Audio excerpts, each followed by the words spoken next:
啊，再次给大伙儿带来来自于玉春啊，给大伙儿表演的这么一个雷电2的这个视频啊。那上次咱们做的是速通啊，也是做过了。雷电2的话呢，按理说是2周目才是完整的这个剧情啊，但是咱们现在打排行一般都是1周目就完活所以说呢也就比较简单啊。这个呢说是一个摊分啊，但是其实跟摊分没有任何的意义啊。为什么这么说呢啊？因为这个雷电2作为一个街机游戏啊，它这个飞机游戏就是没什么说所谓的摊分这个说啊。雷电2飞机打分啊，应该叫打分啊，而且也没有人竞争这个积分的排名，所以说呢就变得啊就无所畏惧了，无所谓了，其实就是一个正常的一命通关啊，就比较简单啊。但是呢，这个我之前看那个敖厂长也好，还是看其他的小伙伴也好啊，就是什么呢？就是好像完整版是一命通关2周目会有隐藏的结局。当然我是看过，我知道怎么回事啊，但是咱们现在没有人打。然后再加上那个怀旧哥挺喜欢看那个雷电地叉的那个，而且是雷电地叉4周目，然后进雷的这么一个通关，让我有一种强烈的感觉，有点像是 pass 啊。然后呢，可以看到雷电，其实雷电这个宽屏我觉得还好，雷电这个宽屏还好啊。但是如果说是很多的游戏，还是竖屏可能专业一点，因为打飞机的游戏啊都是竖屏啊，横版过关啊，竖版飞机。一般都是这样的，适合看。但是呢，横版的，所以说横版的飞机啊就变得非常难。大伙如果看横版的飞机，我个人觉得非常难的啊。好的，这有一个小天使，1万分啊，这就是隐藏的这个要素。该吃的东西是要吃的啊。OK。pass 的话呢，打飞机类型的游戏啊，我记得当时说那个《怒手领风之最大往生》，然后官方的那个演示版啊，当然官方那个演示版呢并不是挂啊，也不是说特别高智能啊，所以它那个游戏呢是，据说是官方都会死一条命啊，就是打那个阴风啊都会死一条命啊。而这个最牛逼的那个高手叫啥来着？我忘了啊，反正是他是在模拟器上啊，是打出过这个人脑的这个一命的，就打阴风啊，一命过阴风。但是呢，实战街机好像是还是没有人能打得出来啊。那人叫啥我还忘了，是吧啊？好，可能打飞机的音乐声音比较大是吗 ？OK， 可以看到咱们。有的时候呢是直接就是等，你看这个 boss 啊，就是这种出现啊。打飞机的游戏呢，懂得都懂啊。这个游戏呢，它只有这种，就是说这个屏幕自动往前的啊，除非是打 boss 的时候啊，它就不是自动往前的了。而且你可以看到，它有的可以不打，这种感觉好像是为了，对吧？形成某些特定的条件啊。好的，第一关 clear。有这个各种奖励啊，奖励52000，雷的奖励勋章啊，各种小勋章的奖励啊。要说起这个勋章呢，现实生活中啊，我觉得最狠的还是那个英国啊，这个对吧？英国的那个勋章啊，他颁发给这个什么，比如说英格兰啊、苏格兰啊、爱尔兰呐，什么大不列颠之类的啊，各种勋章。然后这个勋章呢，也有很多外国人啊可以受到这个勋章啊。但是这个勋章呢，个人感觉反正怎么说呢？这个你只能最多的贵族最多只能到骑士啊，最多就是骑士。平民当中能踏足到贵族当中，只有最多就到骑士了。你看咱们直播间里也是啊，你看那个贵族也是什么骑士啊，我记得以前还有个什么游侠，然后骑士啊也是，所以说有个歌叫骑士精神是吧？然后呢，再往上呢，那就是对吧？这个男爵啊、子爵啊，对吧？这个什么伯爵、侯爵啊、公爵，是吧？这种。OK， 现在这个游戏声音可以吧？现在这个游戏声音啊。OK， 现在这个游戏声音怎么样，兄弟们？我不太懂啊，感觉好像刚才说声音有点大啊。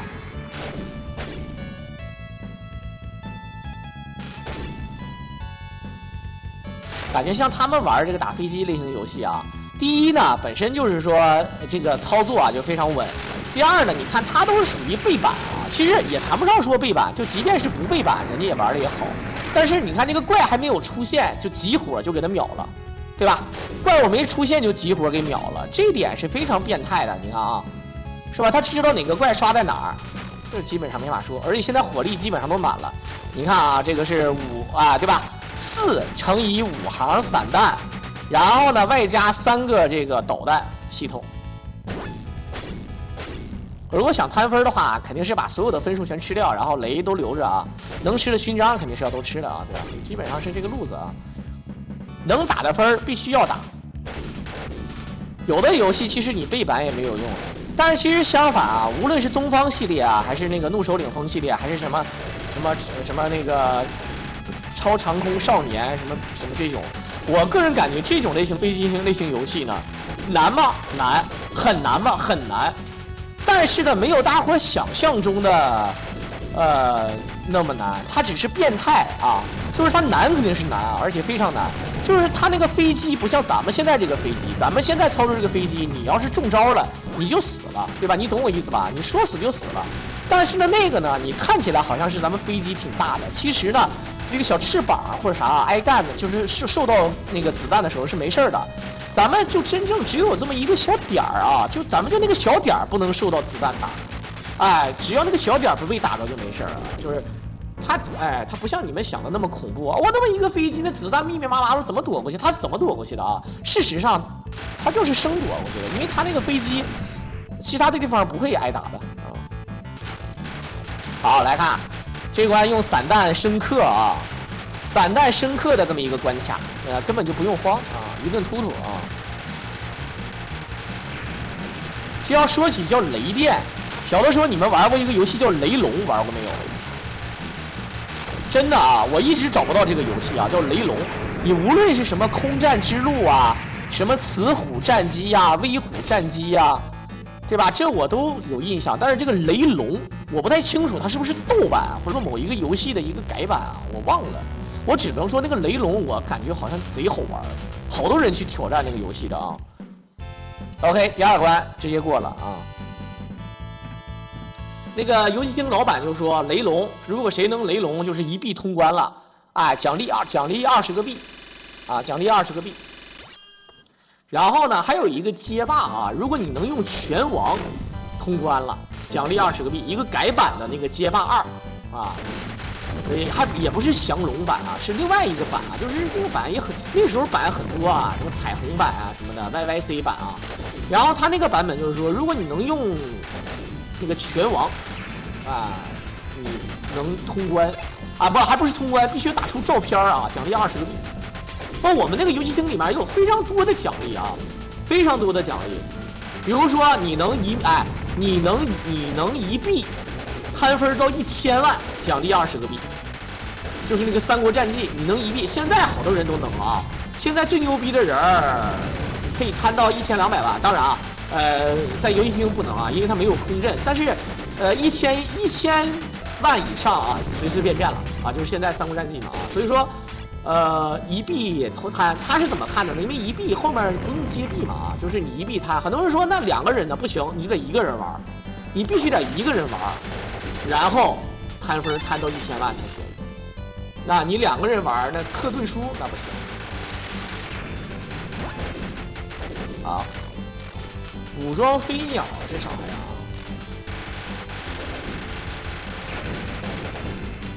主要是今天晚上可能，对，我解说过武装飞鸟，我解说过武装飞鸟2，我记得。哎呀，我也不知道解没解说过啊。但是武装飞鸟这边只有武装飞鸟2。OK， 可以直接打啊。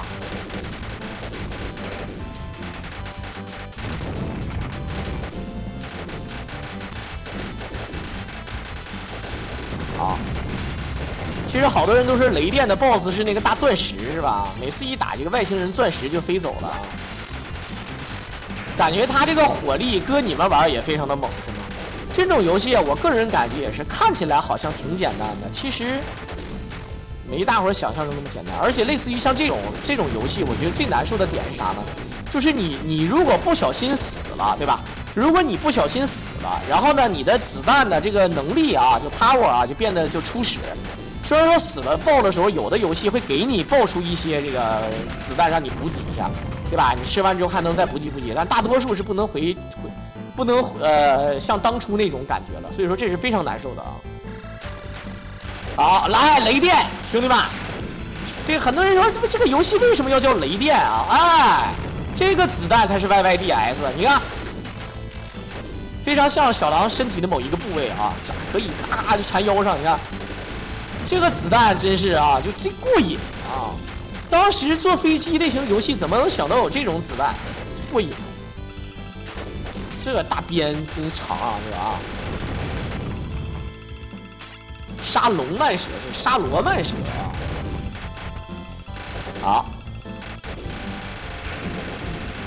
这个子弹呢，看起来啊，就是。好像攻击力没有大伙想象中那么高啊！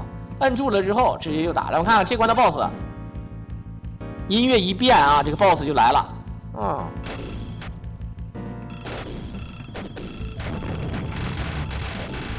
怼着打，然后往后撤。输出能力啊，虽然说是关键啊，但最牛逼的还是什么呢？躲闪能力。如何安全又优雅的对敌方进行输出啊？这才是最关键的啊！好，雷电这个音乐我感觉也挺好啊。雷电的 BOSS 战音乐可以用来这个那什么一下啊。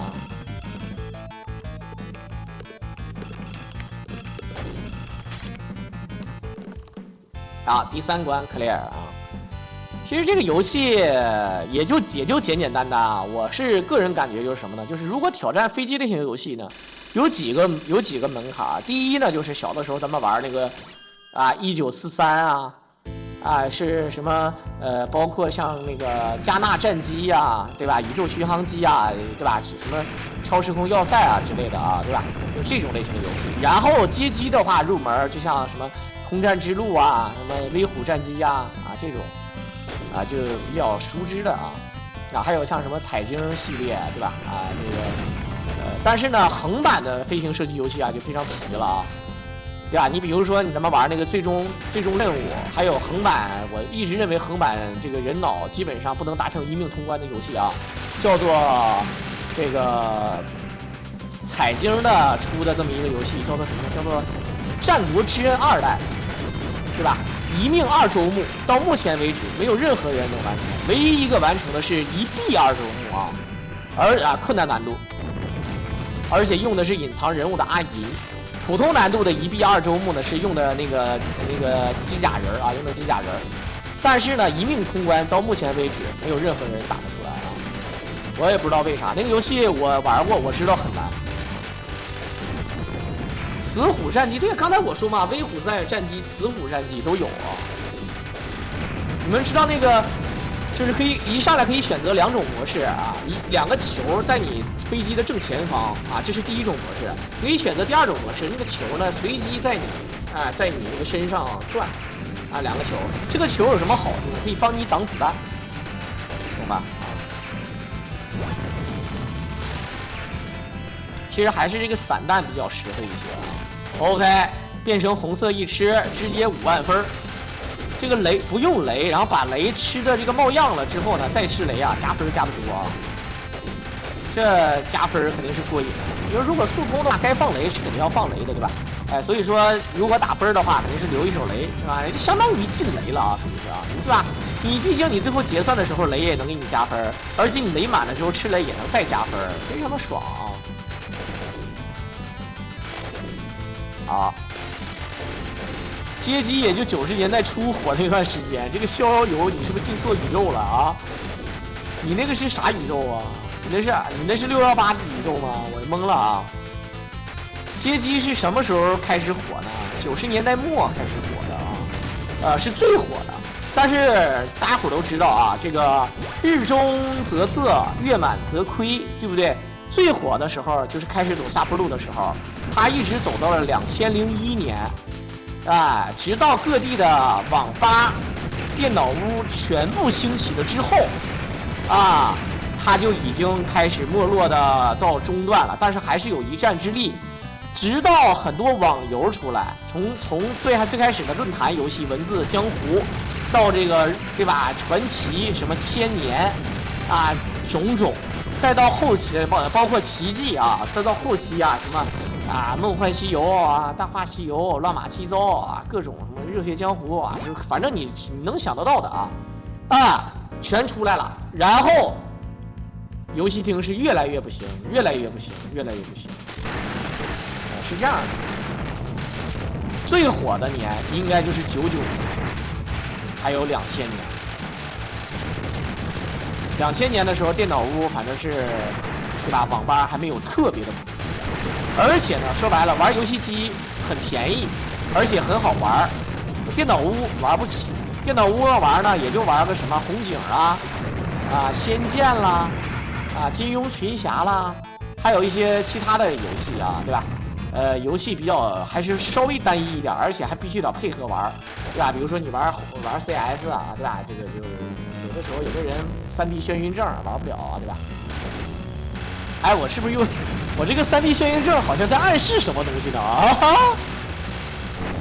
现在的网吧也不行了，对呀，被手机给切入的太狠了，网吧肯定也不行了。来看看一会儿有没有大家伙啊？对，没有，直接第4关。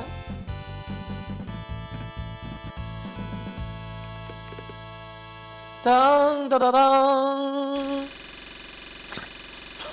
不是真的有3D 眩晕症，我有好多朋友啊，他就是有3D 眩晕症。这个，但是我想说个事儿啊，什么叫3D 眩晕症？我们大伙解释一下啊。第一人称视角，说白了 FPS 的射击类型游戏确实是3D 眩晕症，有人是这样的，我有很多朋友是这样的，但是。那个横版的拳皇的那个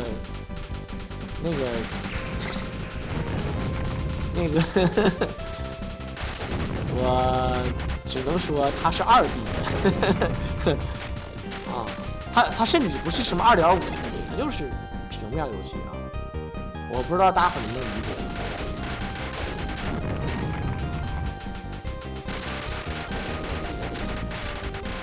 好，来看看。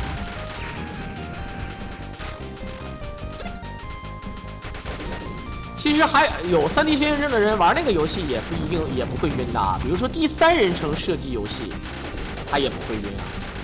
比如说吃鸡啊，对吧？你虽然说你也可以把自己调成第1人称视角，你也可以调成第3人称视角，对吧？第3人称射击游戏，很多人就第1人称射击游戏晕，但是第3人称不会晕，懂吧？就跟很多人做梦，对吧？大家伙都了解啊，有人做过梦啊，你做梦的时候。是吧？你很多人有可能都是第3视角，以第3人称视角去看着这个你的梦境的。还有的时候就是你回忆，就比如说你现在比如说就现在，咱们就现在听到我这句话，你现在开始回忆你做的某一件事儿，你会发现你以第1人称视角回忆很难。有的人根本就即便是你想以第1视角的情况去回忆，比如说。昨天发生什么事儿了？你回忆一下，你会发现是第3人称视角所以说这个世界有可能是虚拟的啊！你看大部分人回放是吧？都是第3人称视角的。看电影很少，当然也有一些那种就是伪纪录片是第一人称视角的。很多人看那种电影看完会晕嘛，对吧？有好多人看那种电影会晕呀，对吧？能理解吧？他即便那个镜头不晃，他也会晕。一个雷5万分，对呀，那当然有奖励机制啊！你一个雷都不用吃满了，游戏肯定判定为你牛逼啊，所以说给你加分加得多。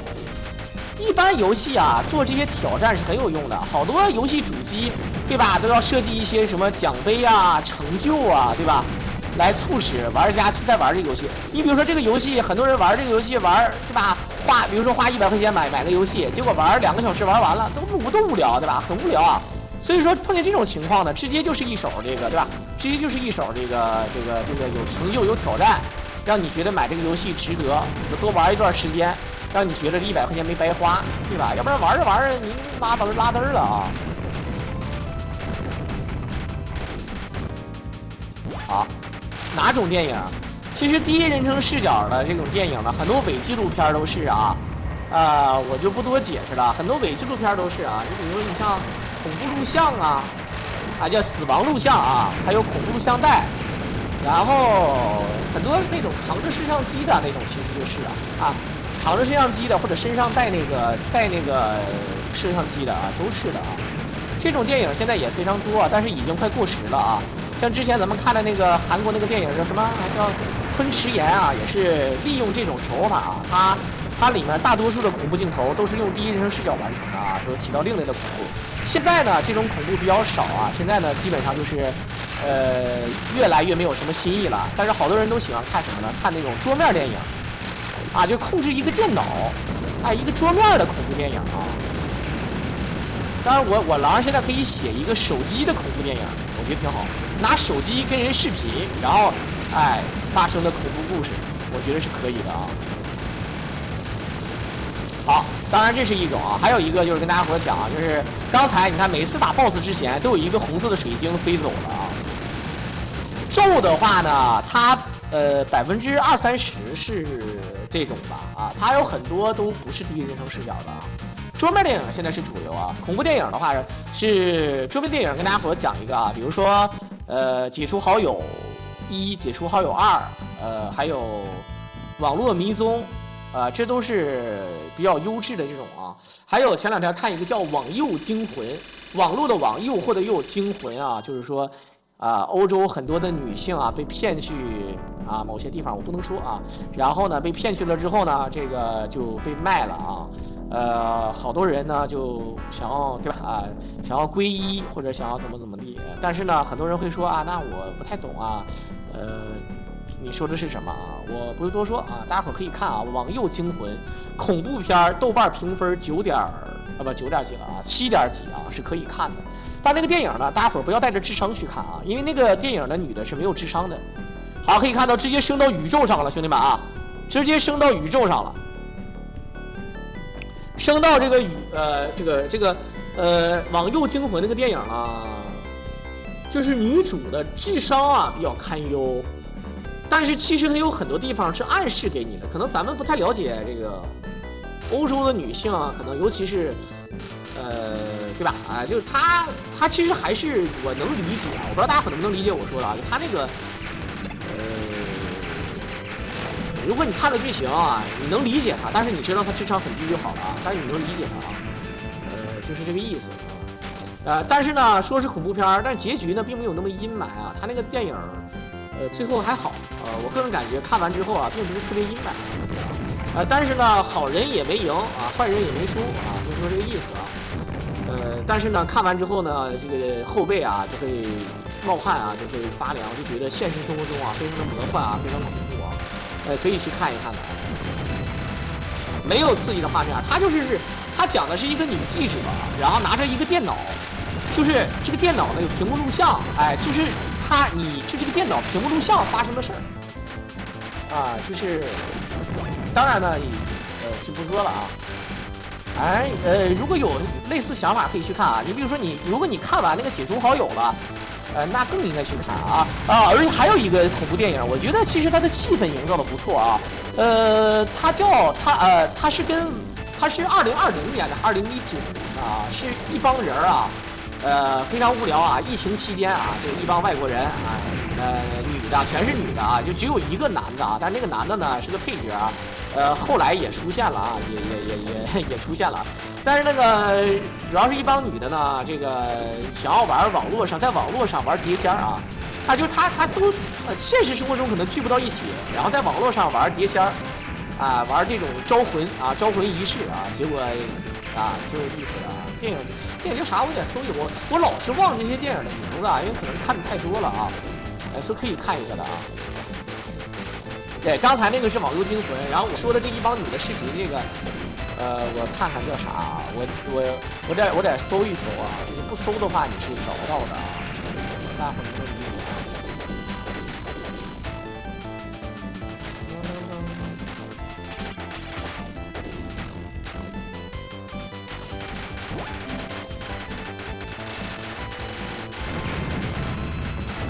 好，来看看现在呢，咱们看看跟水晶的作战已经到了1半以上了所以说还是比较凶的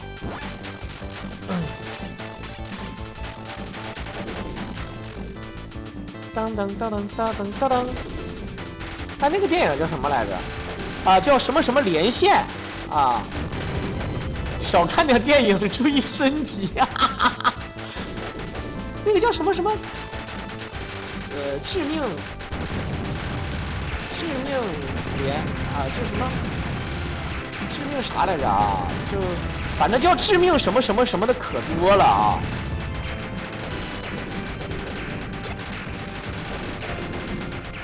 叫啥想不起来了，我操！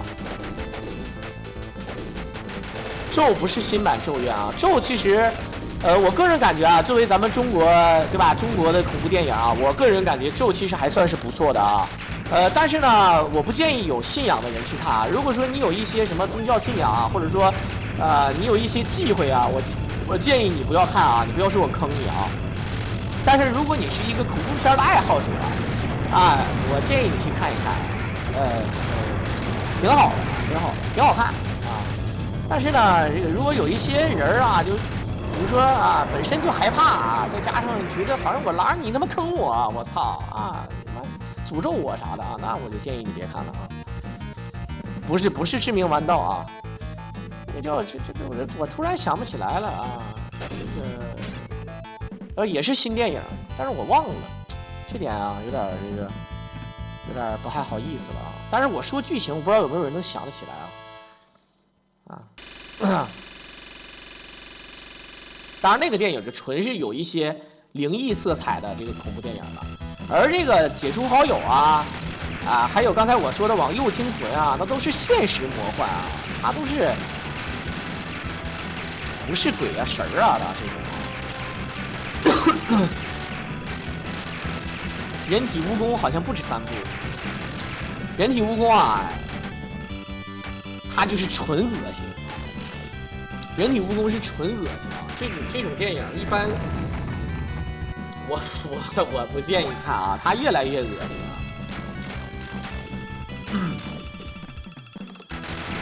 好 ，OK， 看看这叫雷龙啊，这小哇！闪电5连鞭，对吧？就感觉这抽抽感觉攻击力一定很高，你看不看见？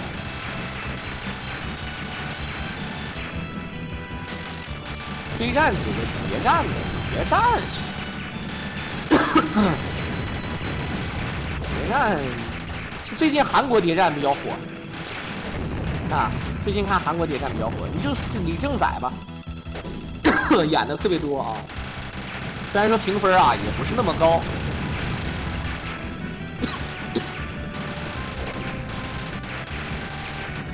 其实也没啥恶心啊。我跟你讲，电影这种东西啊，就是一种艺术品啊。有的人他享受不了这艺术，对吧？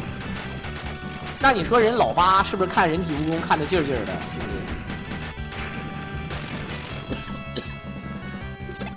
哎呀妈！我这个嫂子呀啊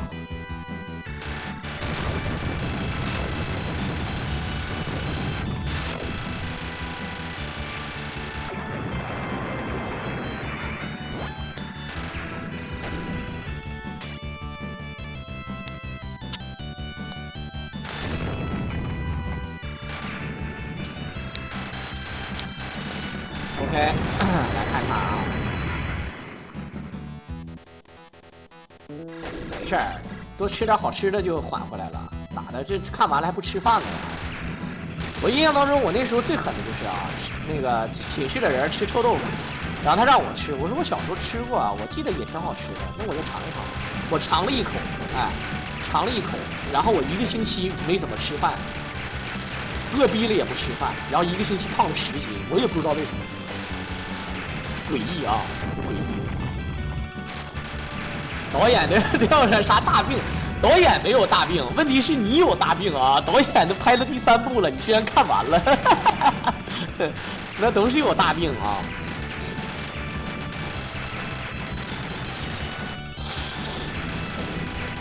好 ，OK， 可以看到，这个已经到了游戏的尾声了。虽然说是第一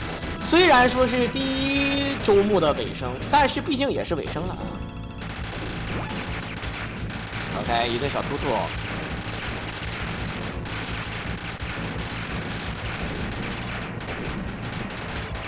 来，你看那个红水晶没有啊？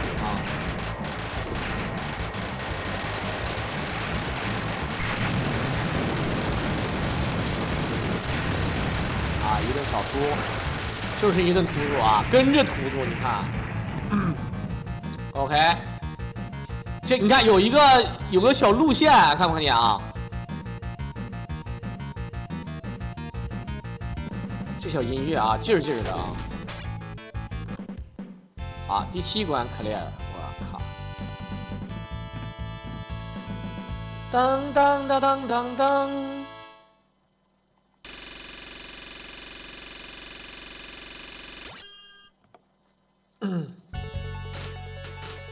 OK， 看看啊，一顿小突。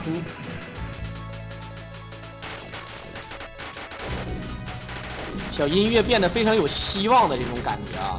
最后一个关卡，当然，其实这个游戏就是2周目啊，打出真隐藏结局啊！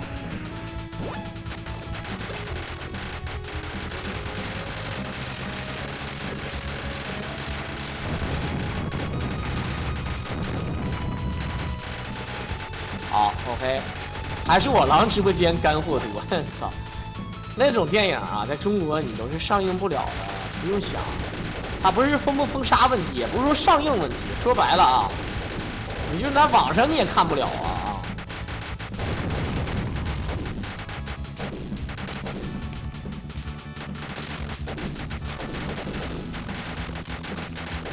啊，你看那个小水晶啊，一顿追着打。这水晶好像打不死的牙子啊，看不看见啊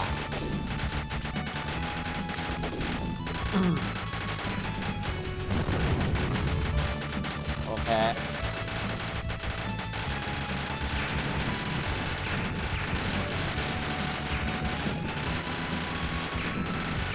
那个水晶一直搁那飘着呢啊。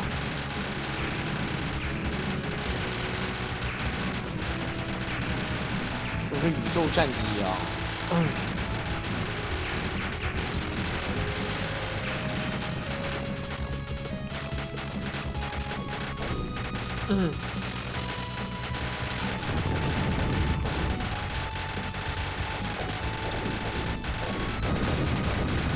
对，这肯定是要拍第2部的啊，可能明年就上映了。但是我个人感觉啊，一般，要准备好这个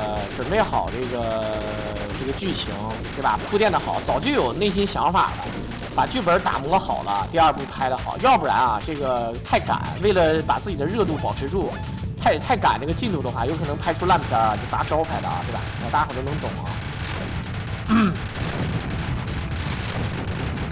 1945二代，我不知道是不是1945 SP 啊，但是有没有不重要啊，重要的是今天时间有点微晚了啊。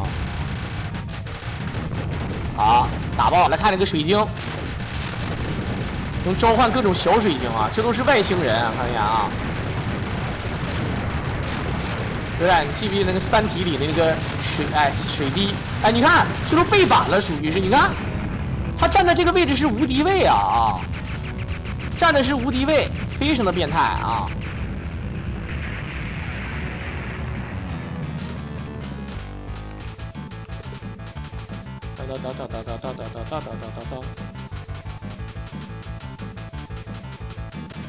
第2部不指望超越第1部，这那个什么这叫这个终结者啊，对吧？还好啊。OK， 那就是来自于玉春给大伙表演的这么一个8关，你看全程没用雷，然后呢这个分数啊336万，对吧？还好吧，基本上就是这么个打法。然后呢，又重新跳回这个1周目啊，从太空直接下来，那 Mission 1 complete， 然后奖励100万，啊，又奖励100万分啊，这是这么一个路子啊。好，43436啊，多加100万奖励。那如果要是第2周目都算上，那岂不是更狠啊 ？OK， 又要重新打。当然了，咱们就是只有1周目啊。在片尾的最后呢，也是感谢大家的收听，我们就下期再见吧。